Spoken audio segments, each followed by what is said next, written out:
This game is actually malware. 2011. You download a cute Japanese platformer called Siobhan Action. It looks like Mario, but every single floor tile is a hidden trap.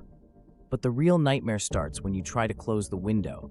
The game freezes your cursor and begins replicating itself across your entire hard drive. Hidden deep in the code, the software is recording your every keystroke. Experts realize this viral hit was a Trojan horse designed for identity theft. Check your old laptop before it restarts.